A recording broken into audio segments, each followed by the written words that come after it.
तो आज हम देख लेते हैं 12th क्लास की फिजिक्स में चैप्टर नंबर फर्स्ट का न्यूमेरिकल नंबर 10। हमारे पास क्वेश्चन है कि 4 × 10⁻⁹ कूलाम मीटर द्विध्रुव आघूर्ण का कोई वैद्युत द्विध्रुव 5 × 10⁴ न्यूटन प्रति कूलाम परिमाण के किसी एक समान विद्युत क्षेत्र की दिशा से 30 डिग्री एंगल पर संरेखित है। वैद्युत द्विध्रुव पर कार्यरत बल आघूर्ण का परिमाण परिकलित कीजिए। तो अब हमें यहाँ पर टॉ का मान ज्ञात करना है। समझ में आ गया होगा आपके पास। यहाँ पर इलेक्ट्रिक डायपोल मोमेंट का जो मान है यानी P का मान हमारे पास में है 4 × 10⁻⁹ और जिस इलेक्ट्रिक फील्ड में रखा गया उसकी वैल्यू है 5 × 10⁴। P और E के बीच में जो एंगल है वो हमारे पास 30 है। तो अब हम ज्ञात करेंगे बल आघूर्ण यानी टॉर्क Q का मान। तो अब हमारे पास हम जानते हैं कि टॉ बराबर होता है PE sin थीटा। P का मान भी हमारे पास में है, E का भी है और थीटा का भी है। बस आपको मान रखना है और इसको हल करना है। हल किया हुआ आपके सामने, आप यहाँ से समझ लीजिए, नोट कर लीजिए आप इसको। क्वेश्चन नंबर 10 को देखिए आप यहाँ से कि दिया गया है कि वैद्युत द्विध्रुव आघूर्ण की वैल्यू हमारे पास में है P = 4 × 10⁻⁹ कूलाम मीटर। थीटा बराबर हमारे पास में 30 डिग्री और इलेक्ट्रिक फील्ड हमारे पास में 5 × 10⁴ न्यूटन पर कूलाम। हमें ज्ञात करना है बलागुण का मान। तो चूंकि द्विध्रुव पर कार्यरत बलागुण का जो फॉर्मूला होता है वो होता है टॉ बराबर PE sin थीटा।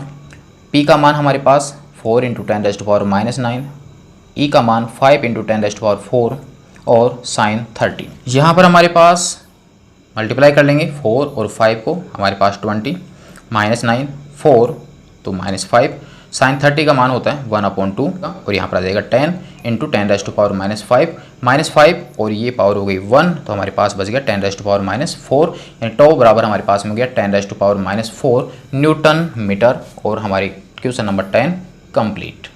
देखिए आपके पास क्वेश्चन है कि ऊन से रगड़े जाने पर कोई पॉलीथीन का टुकड़ा 3 × 10⁻⁷ कूलाम के ऋणावेश से आवेशित पाया गया है।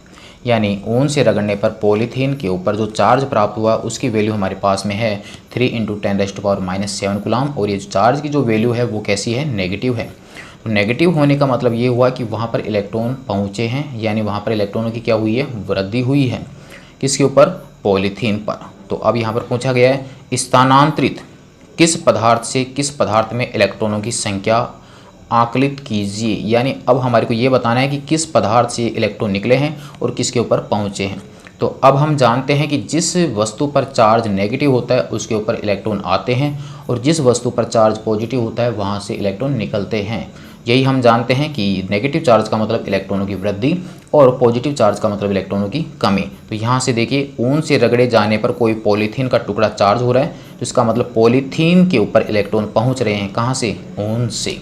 तो अब हमारे को यहाँ पर क्वेश्चन नंबर A में स्थानांतरित होने वाले इलेक्ट्रॉनों की संख्या का मान ज्ञात करना है और सेकंड पूछा है कि क्या ऊन से पॉलीथीन में संहति यानी द्रव्यमान का स्थानांतरण भी होता है। बिल्कुल होगा, अत्यल्प होगा लेकिन होगा, क्योंकि इलेक्ट्रॉनों का जब स्थानांतरण हुआ है तो पॉलीथीन पर जब इलेक्ट्रॉन पहुँचे हैं तो उतने इलेक्ट्रॉनों के द्रव्यमान में भी क्या होगी, वृद्धि होगी। यानी ऊन के द्रव्यमान में कमी होगी जबकि पॉलीथीन के द्रव्यमान में क्या होगी, वृद्धि होगी, क्योंकि पॉलीथीन के ऊपर इलेक्ट्रॉनों की मात्रा में अब क्या हो चुकी है, वृद्धि।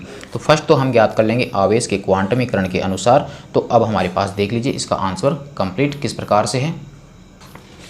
तो अब हमारे पास कुल आवेश जो है वो है हमारे पास Q बराबर 3 × 10⁻⁷ कूलाम और एक इलेक्ट्रॉन का जो आवेश होता है उसकी वैल्यू है E बराबर 1.6 × 10⁻⁻19 कूलाम। ये इसका हो गया मैग्नीट्यूड। तो अब हमें ज्ञात करना है नंबर A में कि स्थानांतरित इलेक्ट्रॉनों की संख्या n हमें ज्ञात करनी है। तो अब हमारे पास आवेश के क्वांटमीकरण से हम जानते हैं कि Q बराबर क्या होता है, NE।